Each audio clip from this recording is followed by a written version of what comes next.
안녕하세요. 다시 살리는 중보기도의 능력 다살기를 시청하는 여러분, 오늘은 10번째 강의 하나님 나라의 비결에 대해서 말씀드리도록 하겠습니다. 제가 중보기도 강의를 하면서 종종 하나님 나라에 대한 이야기를 사용하여 말씀드렸습니다. 왜 하나님 나라가 중보기도와 상관이 있는지 오늘은 하나님 나라에 대해서 조금 더 구체적으로 말씀을 드리도록 하겠습니다. 이 하나님 나라의 주제는 사실 성경 전체를 감싸고 있습니다. 성경의 첫 번째 책이라고 할 수 있는 창세기에서는 에덴 동산이 나오고, 성경의 마지막 책 요한계시록에서는 새하늘과 새 땅이 나오고 있습니다. 이 두 개는 다 사실은 하나님 나라에 대한 메타포를 상징하는 내용입니다. 창세기의 에덴 동산, 요한계시록의 새하늘과 새 땅, 하나님께서 다스리시고 통치하신다라고 하는 그런 개념을 담고 있습니다.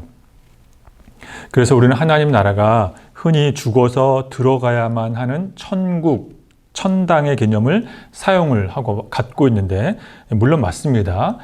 그러나 이것은 보완할 부분이 있습니다. 왜냐하면 하나님 나라는 이미와 아직의 나라이기 때문입니다. 그래서 이미 경험한 하나님의 나라이지만 아직 들어가지 않은 천국의 개념, 천당의 개념을 갖고 있습니다. 그러나 사실 이 천당이라는 용어도 불교 용어인데 우리가 기독교에서 이것을 차용해서 사용하고 있습니다. 그런데 성경을 자세히 살펴보면 이 천당 개념의 천국을 성경에서는 딱 한 번밖에 이 단어를 사용하지 않습니다. 바로 낙원이라는 단어입니다. 누가복음 23장에 보면 예수님께서 세 개의 십자가에 달리셨을 때 한편 강도, 행악자 중 한편 강도가 예수님을 비방합니다. 그러나 또 다른 한편 강도는 그 맞은편에 있는 그 강도를 꾸짖고 예수님을 변호, 옹호합니다. 그래서 예수님이 한 일에는 잘못한 게 하나도 없다라고 얘기를 합니다. 그러면서 이 한편 강도가 예수님에게 이렇게 부탁을 합니다. 이르되 예수여, 당신의 나라에 임하실 때 나를 기억하여 주시옵소서. 그러자 예수님께서 이렇게 대답해 주십니다. 내가 진실로 내게 이르노니 오늘 내가 나와 함께 낙원에 있으리라. 즉, 이 낙원이 우리가 흔히 생각하는 천당의 개념, 천국입니다. 예수님께서 요한복음 14장에서 예비할 거처를 말씀해 주셨는데 바로 이 낙원을 뜻하고 있습니다. 하지만 하나님 나라는 죽음 이후에 찾아가는 장소의 개념을 포함해 우리가 살아있는 현재에 꼭 체험할 수 있는 것이 하나님의 나라입니다. 그래서 하나님의 나라는 이미와 아직의 나라, 이미 오신 하나님 나라이기에 지금 체험할 수 있으며 아직 오신 하나님 나라이기에 들어가야만 하는 예비된 거처, 천국, 천당이기도 합니다. 또 예수님이 재림하셔야 경험할 수 있는 완성된 하나님의 나라입니다. 그래서 예수님의 사역도 하나님의 나라로 시작과 끝맺음을 하고 있습니다. 마치 성경이 시작과 끝이 하나님의 나라인 것처럼 예수님의 사역도 첫 사역은 하나님의 나라를 말씀하셨고, 예수님이 십자가에 죽으시고 3일 만에 부활하신 후에 사역의 마무리도 하나님의 나라의 일에 대해서 말씀해 주셨습니다. 즉, 성경은 예수님의 사역의 처음과 끝이 하나님의 나라에 강조점을 두었다라고 합니다. 구약의 말라기 선지자 이후에 400년 동안 명백히 꺾였던 선지자가 세례 요한의 등장으로 해소됩니다. 세례 요한은 이 거국적 죄사함의 세례 운동을 펼침으로 인하여 간절히 기다린 선지자의 면모를 보여줍니다. 천국 각지에서 많은 유대인들이 요단강에 와서 세례 요한에게 죄사함의 세례를 받습니다. 심지어 유대인을 핍박하는 로마 군인들까지 와서 세례를 받을 정도로 세례 요한의 대각성 회개 운동의 기세가 대단합니다. 그런데 그 와중에 헤롯 왕이 정치적 암투 속에서 헤롯 왕의 남동생의 아내, 즉 제수를 자기 부인으로 삼아 버립니다. 이것을 세례 요한이 맹비난을 합니다. 이 결혼의 배경에는 정치적 암투와 음란한 동기가 있었기 때문입니다. 세례 요한의 비난은 곧 헤롯 왕의 미움을 사게 되어 세례 요한은 감옥에 갇히는데, 이것을 마가복음에서 이렇게 말하고 있습니다. 요한이 잡힌 후, 그때 드디어 예수님께서 요한이 감옥에 하옥되어 활동이 중단된 상태에서 드디어 예수님께서 등장하셔서 갈릴리에 오셨다라고 마가복음 1장 14절에서 말하고 있습니다. 그리고 예수님이 전하신 첫 번째 말씀이 바로 하나님의 나라라고 말하고 있습니다. 여기서 말하는 하나님의 나라는 우리가 죽어서 들어가는 낙원의 개념으로서 설교하신 것이 아니다라는 것입니다. 낙원과 하나님의 나라는 사실 우리가 한글 성경에서는 구분이 잘 되지 않지만 헬라어 원문을 보면 이 단어 자체가 완전히 다른 것을 보게 됩니다. 좀 말씀을 드리자면 예수님께서 말씀하신 이 낙원이라는 천국, 천당의 개념의 낙원은 헬라어로 파라다이손이라는 개념인데 이 단어에서 우리가 흔히 아는 영어 파라다이스가 파생했습니다. 이 단어의 뜻은 동산이라는 뜻입니다. 동산. 즉 에덴 동산을 뜻하기도 하는 것입니다. 즉 우리가 죽음 이후에 찾아가는 예비된 거처는 이 파라다이손, 낙원, 동산을 뜻합니다.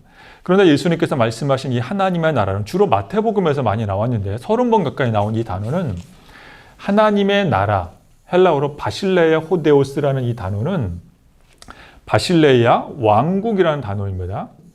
이 호라는 이 단어는 지시대명사로 이 사람이라는 뜻입니다. 이 사람. 데오스는 여러분 아시는 것처럼 하나님입니다. 즉 풀이하자면 이 사람 하나님의 왕국, 이 사람 하나님의 나라라는 뜻입니다. 근데 여기서 말하는 이 나라라고 하는 것은 이 국가라고 하는 이 단어는 그 당시 로마 정부가 정복해서 다스리는 영토를 뜻합니다. 영어로 Kingdom of God. 그래서 이 하나님 나라라고 하는 것은 하나님께서 왕으로서 통치하시는 왕국, 이 사람 하나님이 왕으로서 통치하시는 왕국이 하나님의 나라라는 것입니다. 그래서 하나님의 나라는 다스림과 영향력이라는 두 단어로 압축할 수 있습니다. 또 성경에 보면 천국이라는 단어가 나옵니다. 이것도 역시 하나님의 나라와 같은 뜻입니다. 헬라어로 바실레ia 호 우라노스라는 뜻인데 바실레ia 왕국, 호 지시대명사 이 사람, 우라노스는 하늘이라는 뜻입니다. 하늘. 그러니까 이 사람 하늘의 왕국. 근데 이 단어가 주로 이 마태복음에 주로 많이 나오는데 예를 들어서 심령이 가난한 자는 복이 있나니 천국이 그들의 것입니다. 즉 심령이 가난한 사람에게는 하나님의 통치가 그 사람에게 있다라고 예수님께서 말씀하시는 것입니다. 즉 낙원으로서의 파라다이손, 저 동산은 우리가 죽어서 가는 하나님의 나라, 아직으로서의 하나님의 나라이지만 임의로서의 하나님의 나라는 이 바실레ia 호데오스, 하나님의 나라, 이 천국의 개념은 우리가 지금 경험할 수 있는 하나님의 나라인 것입니다. 그래서 하나님의 나라는 다스림과 영향력으로 우리가 압축할 수 있습니다. 그래서 예수님께서 마가복음 1장에서 말씀하셨던 것처럼 때가 찼고 하나님의 나라가 가까이 왔다라고 하는 것은 내가 이제 메시아로서 활동하기 때문에 하나님의 다스림이 시작됐다라는 것입니다. 하나님의 나라의 영향력이 나로 인하여 이제 시작됐다라고 말씀하시는 것입니다. 따라서 하나님 나라라고 하는 것은 예수님을 믿고 따르는 우리 믿는 자들이 하나님의 영향력을 받아서 예수님처럼 작은 예수가 되어 선한 영향력을 미치는 그곳은 어디나 하나님 나라가 되는 것입니다. 그래서 하나님 나라를 다스림과 영향력이라고 정의 내릴 수 있습니다. 예를 하나 들어 말씀드리자면 중보기도 사역에 밀접한 분야인 영적 전쟁 분야가 있습니다. 우리가 왜 중보기도할 때 영적 전쟁이 직간접적으로 영향을 미치냐면 하나님 나라이기 때문입니다. 중보기도를 통해서 하나님 나라라는 이 빛이 임하면 당연히 어둠은 물러가게 되어 있습니다. 어둠이 반항하며 싸움을 걸어올 때가 있습니다. 사람과 지역과 도시의 영적 분위기를 사로잡고 있는 어둠의 영들이 우리가 기도할 때 싸움을 걸어올 때가 있습니다. 그러나 하나님 나라가 임하면, 즉 하나님의 다스림이 회복되면, 하나님의 통치가 회복되면 어둠은 물러가게 되어 있습니다. 그래서 영적 분야에서도, 이 영적 전쟁 분야에서도 하나님 나라의 측면에서 이해할 수 있습니다. 이제 이어서 우리는 이제 하나님 나라가 다스림과 영향력이라는 것을 알게 됐다면 하나님 나라의 이 단어의 기원에 대해서 알아볼 필요가 있습니다. 하나님 나라라는 이 말을 처음 사용하신 분은 예수님이십니다. 구약의 선지자, 제사장 어느 누구도 하나님 나라라고 하는 말을 쓴 사람은 없습니다. 예를 들어서 예수님께서 하나님을 아버지라고 성경에서 처음 소개해 사용하셨습니다. 성경에 나와 있는 그 누구도 하나님을 아버지라고 부르지 않았는데 예수님께서 멀리 계신 하나님을 아버지로 소개함으로 하나님의 친밀한 분으로 처음 소개하셨던 것처럼 예수님께서는 하나님의 나라라고 하는 정확한 표현을 처음 사용하셨습니다. 하지만 구약에서 선지자 제사장들이 하나님 나라라고 하는 단어를 명확하게 사용하지 않았다 할지라도 구약에는 하나님 나라의 개념이 면면이 흐르고 있습니다. 예를 들어 이사야 11장 말씀을 보면 이사야가 이렇게 말하고 있습니다. 이새의 줄기에서 한 싹이 나온다. 이새의 줄기에서 나오는 한 싹은 바로 예수님을 뜻합니다. 그런데 그 예수님의 위에는 여호와의 영, 지혜와 충맹의 영, 모략과 재능의 영이 있고 여호와를 경외하는 영이 성령님이 강림하신다. 예수님을 이사야 선지자가 말하고 있습니다. 예수님이 임하면 하나님 나라가 임하는 것입니다. 그래서 하나님 나라가 임하면 예수님이 오시면 공의로 가난한 사람을 심판하고 세상의 겸손한 자를 판단하고 또 세상을 치시고 그 입술의 기운으로 악인을 심판하시고 그때에 하나님의 나라가 임하는 그때에 이거 너무나도 유명한 우리 아이들이 부르는 복음성가로도 유명한 가사의 내용입니다.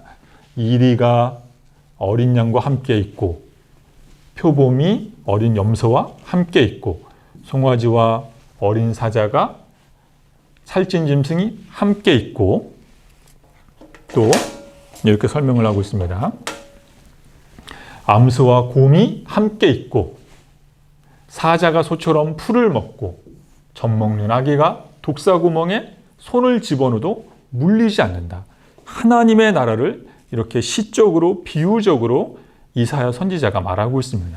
이사야 선지자는 하나님의 나라라고 하는 단어를 쓰지 않았습니다. 하지만 이 말씀을 읽어보면 이것이 하나님의 나라라는 것을 우리가 알 수 있습니다. 그래서 이사야 선지자가 말합니다. 그날에 이새의 뿌리에서 한 싹이 난다. 예수님을 말합니다. 열방이 그에게 돌아올 그날 바로 하나님의 나라를 말하고 있습니다. 말씀을 읽어보시면 하나님의 나라를 이사야가 말하고 있다는 것을 우리는 깨닫게 됩니다.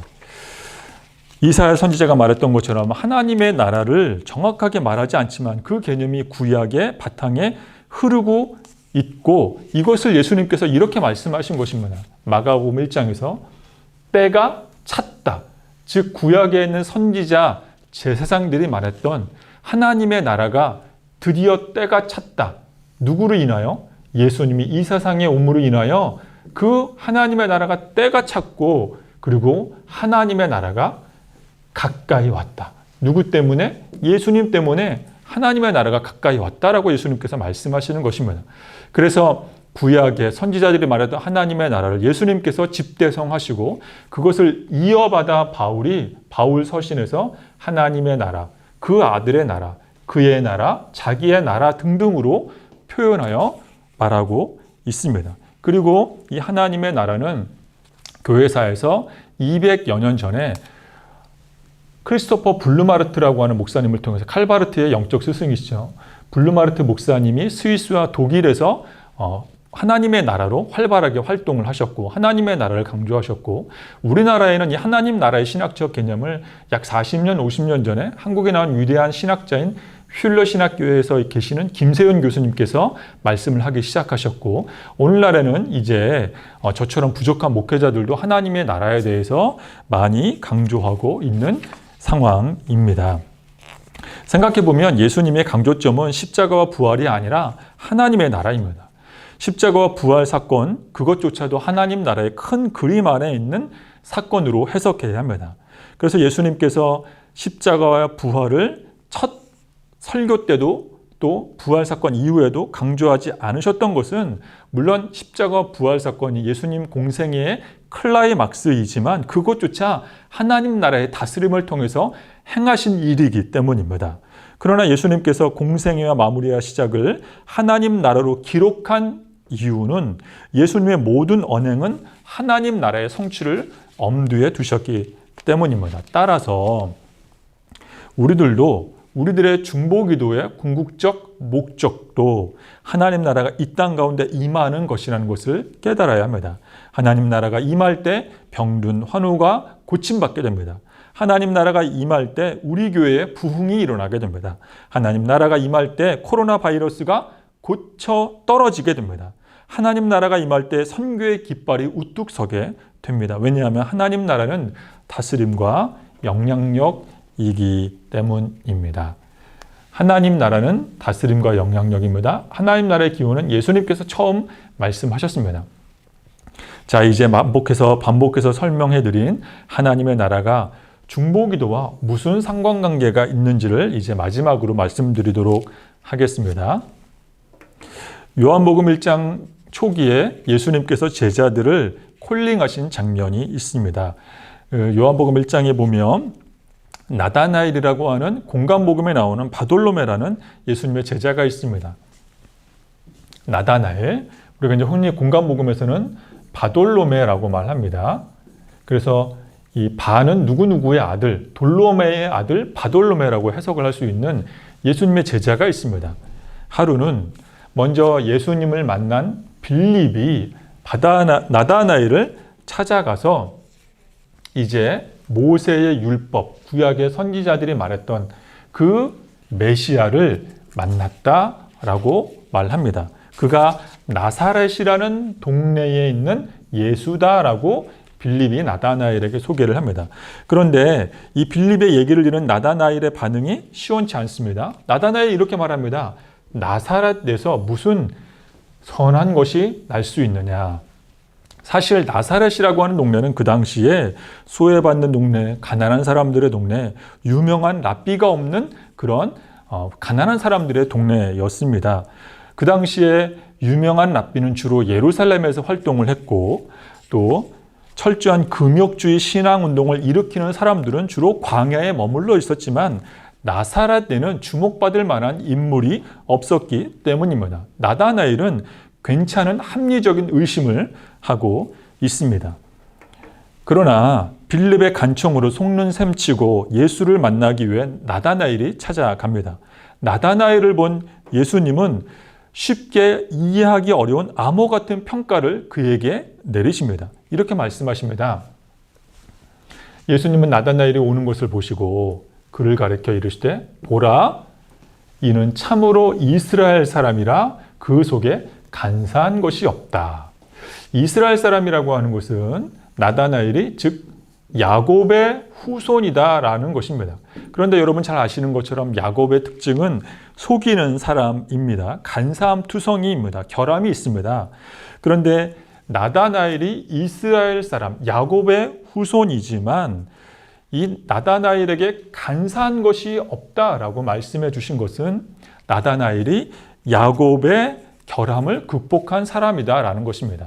즉 나다나엘이 이스라엘의 후손, 야곱의 후손이지만 그는 육신의 측면으로 야곱의 후손이 아니라 영적인 측면으로 진정한 하나님 나라의 백성 이스라엘의 자손이다라고 칭찬해 주신 것입니다.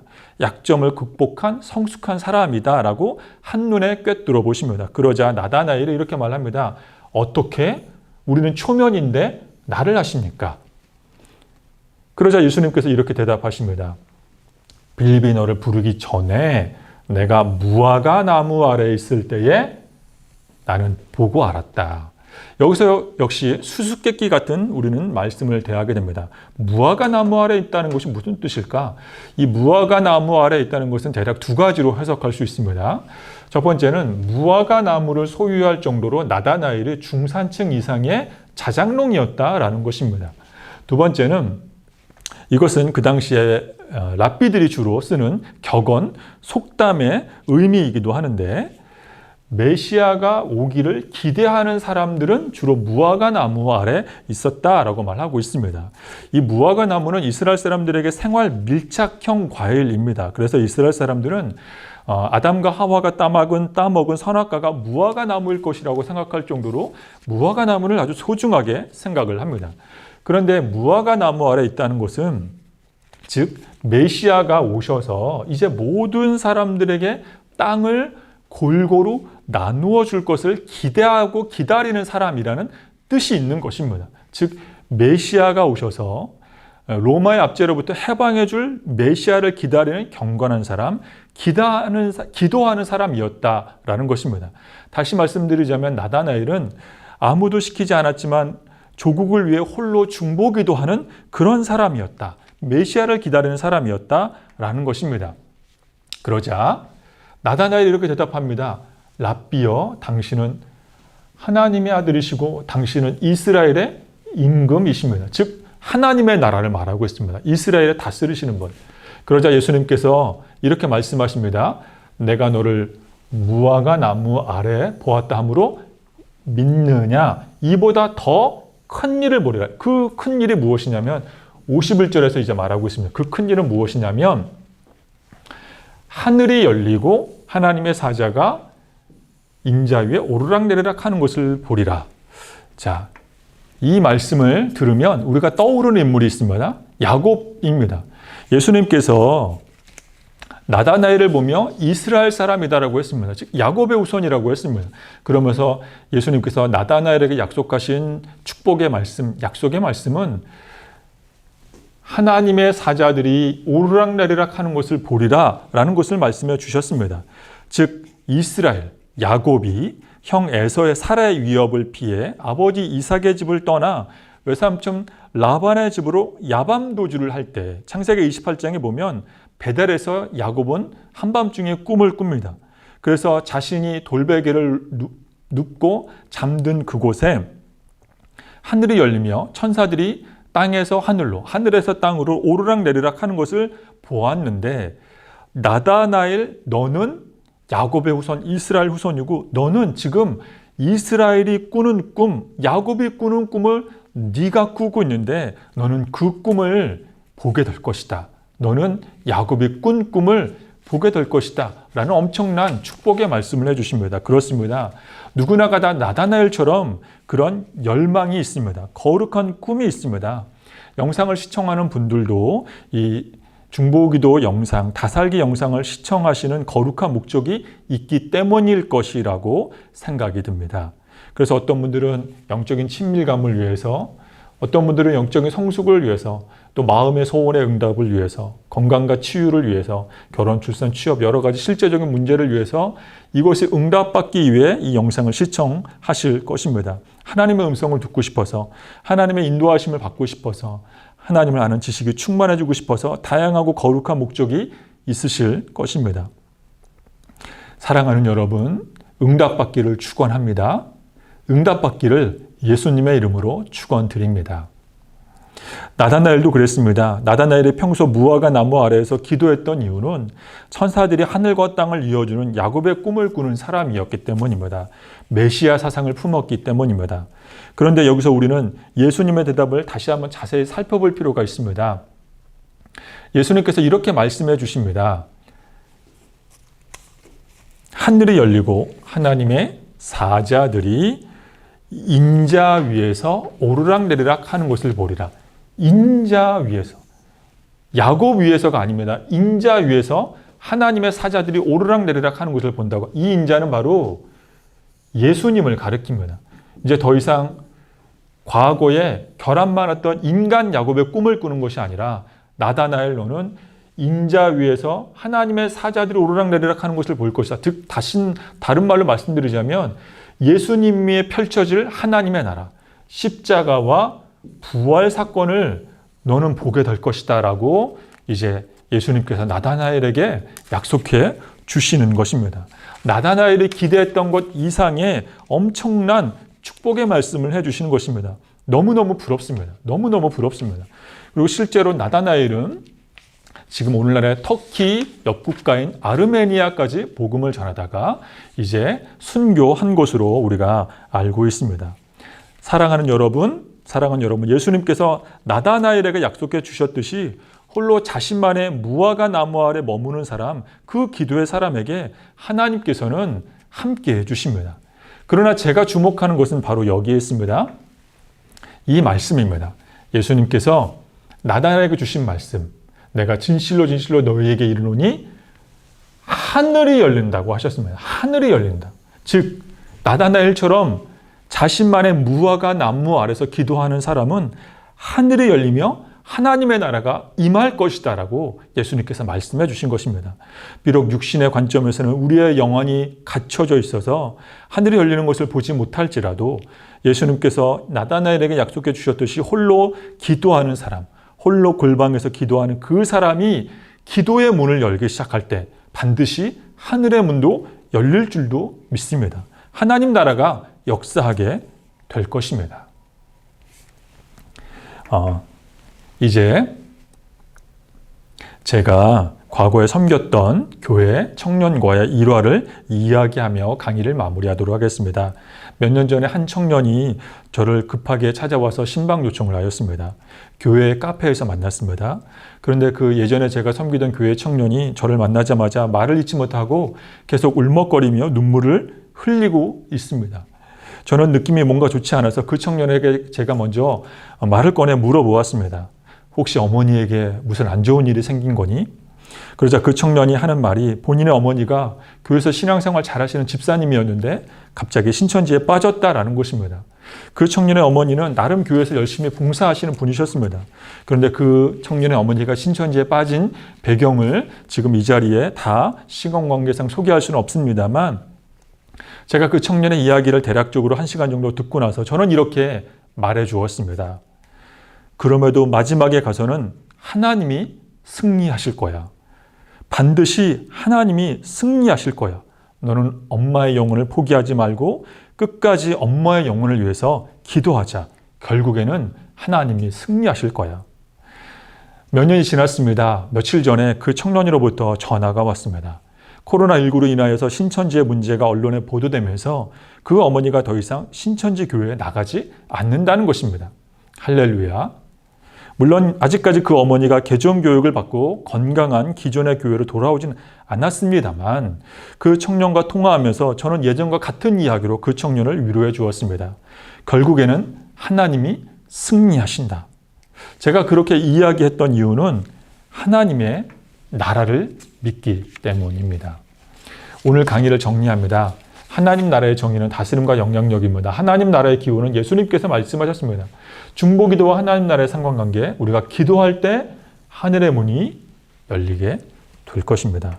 그러므로 내가 기도할 때 하늘이 열리고 다스리시고 영향력을 미치는 하나님 나라를 위해 쓰임받고 있음을 믿고 자부심을 가지시는 우리 모두가 될 수 있기를 간절히 소망합니다.